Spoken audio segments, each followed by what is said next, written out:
Good morrow everyone, Silvershire here, and I was recently recommended a video from the YouTube channel BoogardMG that covered the complete history of Tekken's crossovers, ranging from obvious things like Akuma being a guest in Tekken 7, to oddities like Panda having a cameo in some Wii exclusive dancing game. So I thought it would be fun to steal his idea and apply it to my favorite fighting game franchise, Soulcalibur.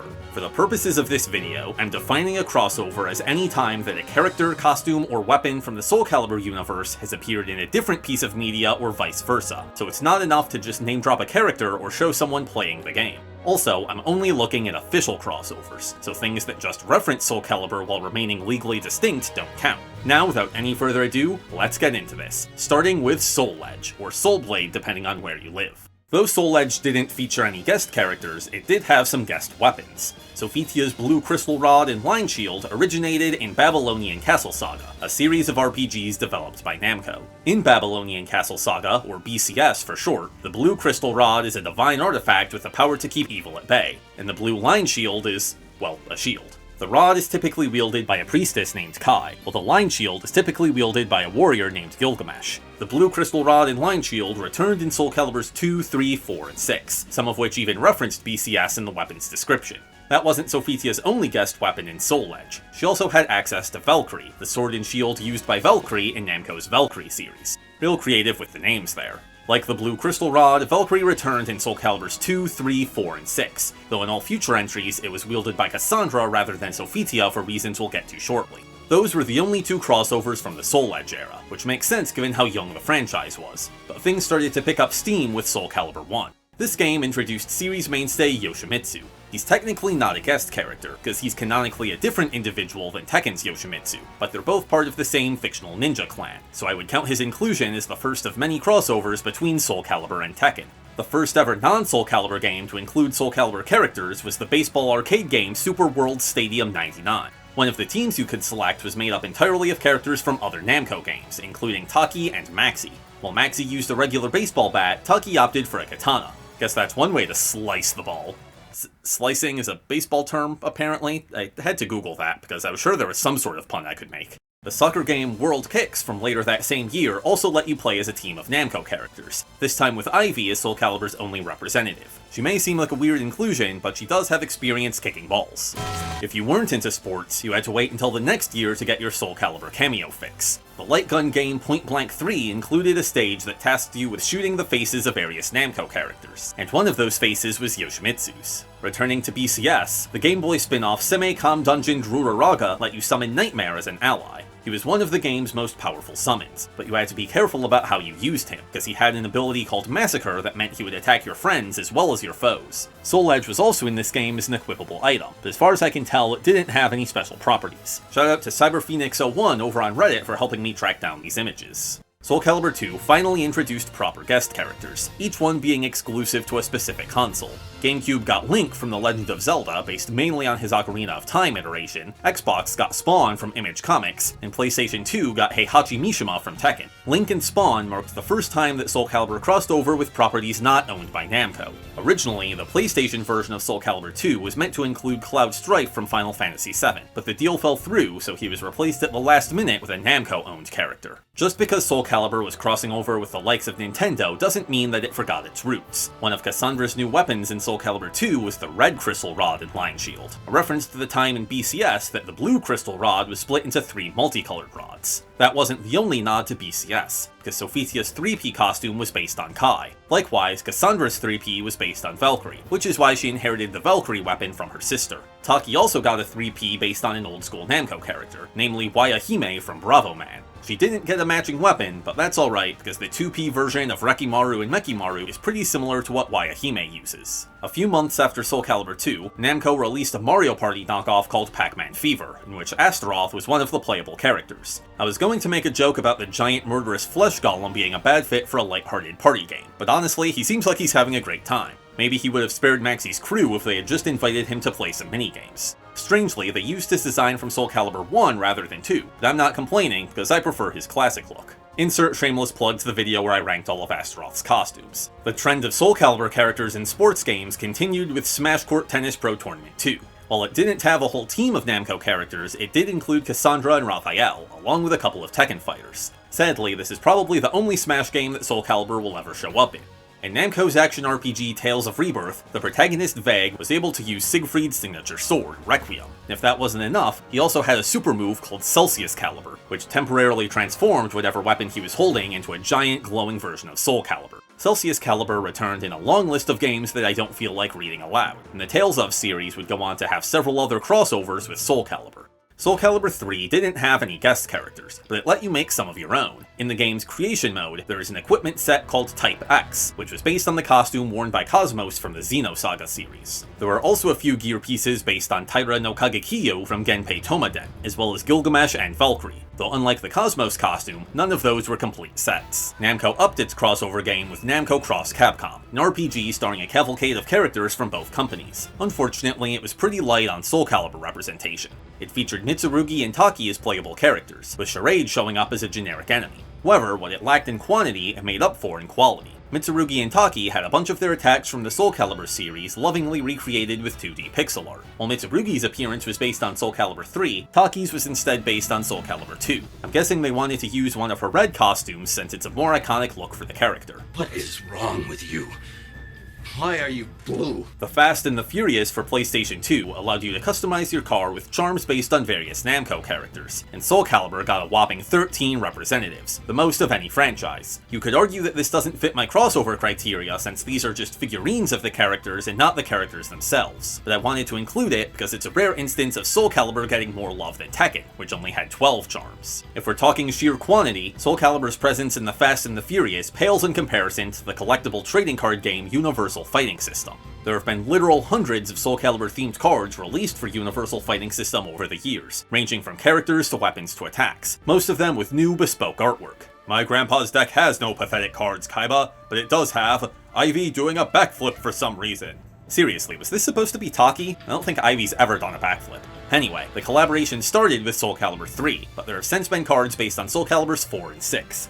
The Wii spin-off Soulcalibur Legends was the second game to feature a proper guest character, namely Lloyd Irving from Tales of Symphonia. Though he was a fun inclusion for Tales of fans, he seems to have been something of a patch job. Most of his animations were recycled from Cervantes, and even though his weapons were all named after things from his home series, they just reused the models of existing weapons from Soulcalibur III. Since no one really cared about Soulcalibur Legends, Soulcalibur IV was heralded as the true return of guest characters. This time, they all came from the same franchise, Star Wars. Xbox 360 got Yoda, PlayStation 3 got Darth Vader, and both systems got The Apprentice, aka Starkiller, aka Galen Marek, aka Darth Icky. Okay, that last one's not canon, but it would have been if George Lucas got his way.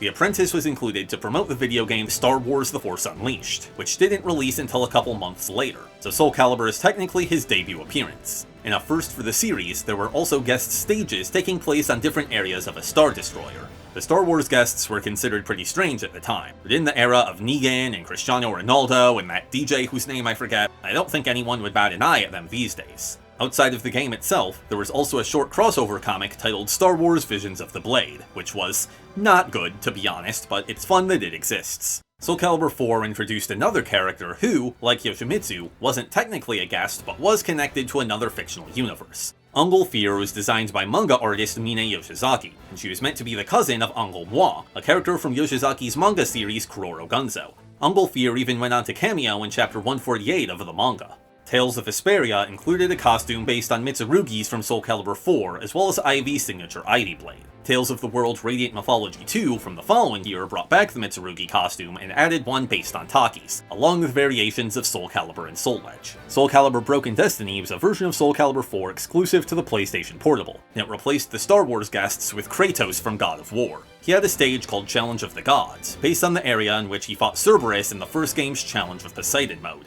The long-running multimedia franchise known as Queen's Blade began with a series of combat books, which were basically like choose-your-own-adventure crossed with D&D. The exact details don't matter, because they were quite blatantly just an excuse to look at scantily clad anime girls, and among those scantily clad anime girls were Taki and Ivy. Ivy even appeared as a playable character in Queen's Gate Spiral Chaos, the Queen's Blade video game developed by Bandai Namco. Also, jumping ahead in the timeline a bit just to get it out of the way, Pyrrha from Soulcalibur V was eventually included in some of the combat books as well. The trend of Soulcalibur characters showing up in sports games continued with Pro Baseball Famista 2011, which featured Mitsurugi and Siegfried. Unfortunately, I can't find any footage of this crossover, but there is some official artwork of Mitsurugi and Siegfried in baseball uniforms. They supposedly returned in some later Famista installments alongside Taki, Ivy, and Astaroth, but I haven't been able to find any evidence of that. Soulcalibur V went down to just one guest character, that being Ezio Auditore de La La La from Assassin's Creed Brotherhood.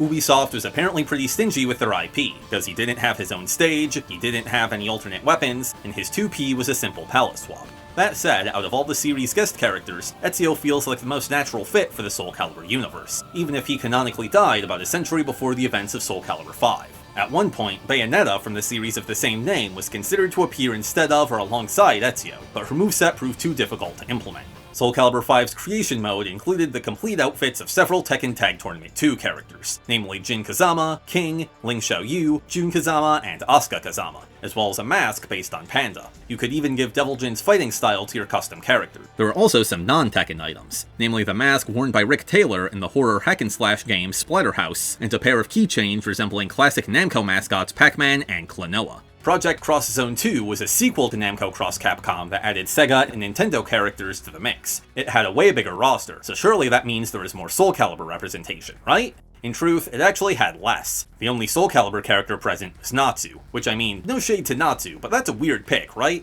Also, for some reason, this game went really hard on Natsu using modern slang and internet lingo, so if you've ever wanted to hear a Soulcalibur character call someone Ratchet or use the phrase I can't even, this is the crossover for you. If you were one of the many Soulcalibur fans disappointed by Sophitia's absence from Soulcalibur V, you could head over to Warriors Orochi 3 Ultimate, where she was a playable guest character. She was mainly based on her Soulcalibur IV iteration, but her Soulcalibur I design was available as an alternate costume, and she was able to wield Elysium's sword and shield from Soulcalibur V.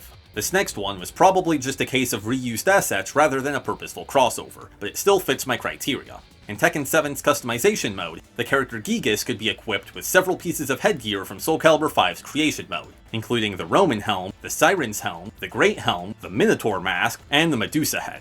Outcast Odyssey was a short-lived digital card game that had a sizable collaboration with Soulcalibur, albeit not as sizable as the Universal Fighting System. Each card had 4 variations with different character designs, and while many of them were taken from the series' history, some were original. A less in-depth crossover was Little Big Planet 3, which let you dress Sackboy and Sackgirl up like Voldo, Nightmare, Cervantes, Sophitia, Ivy, and Taki. These things are absolutely cursed, especially Ivy. She looks like one of those yassified memes. That brings us to the most recent and hopefully not final installment of the series, Soulcalibur VI. The game launched with just one guest character, that being Geralt of Rivia from The Witcher 3, but 2B from Nier Automata and Haomaru from Samurai Shodown were later added as DLC. Unlike Ezio, they all came with their own stages, Kaer Morhen from The Witcher, the City Ruins from Nier, and Gairyu Isle from Samsho. 2B and Haomaru also came with some items for creation mode referencing other characters from their respective series, such as Kane's dress, Emil's mask, Nakoruru's outfit complete with Pat Bird, and Kuroko's mask. Interestingly, 2B's appearance in Soulcalibur VI went on to influence her home series. You see, 2B's alternate color was an original design that gave her a white outfit and a darker complexion. Fans started referring to this version of 2B as 2P, short for second player, and she quickly took off with fan artists and cosplayers. She was later made an official, albeit non-canon part of the Nier franchise, appearing in crossovers like Final Fantasy XIV and Grand Blue Fantasy Versus, as well as receiving her own action figure. I think it's really neat that the Soulcalibur community essentially created a new Nier character, even if she is just a palette swap of 2B. Like Soulcalibur V, Soulcalibur VI included some Tekken items in creation mode, this time based on Tekken 7 rather than Tag 2. There were full outfits for Heihachi, King, Xiaoyu, and Asuka, along with Paul Phoenix's hair and jacket, Lei Wulong's coat, and Leroy Smith's pet dog, Sugar. Just a few years ago, we got one last crossover with the Tales of series. There was an artifact in Tales of Arise called the Blade of Sealing, which was clearly the Soul Embrace from Soulcalibur III. It reduced all damage dealt and received to just 1 point, making battles take a super long time. That doesn't sound very useful, but apparently it came in handy if you were going for a certain achievement or grinding XP to level up your skills. As of making this video, the most recent Soulcalibur crossover was in the mobile fighting game King of Fighters All-Star, which featured Taki, Ivy, Seungmina, and Cassandra as playable guest characters. This game had a ton of other crossovers, so the Soulcalibur gals could fight alongside the likes of Ryu from Street Fighter, Soul Bad Guy from Guilty Gear, Kasumi from Dead or Alive, and, oh that's weird, there's no one on the screen. Must be some kind of glitch.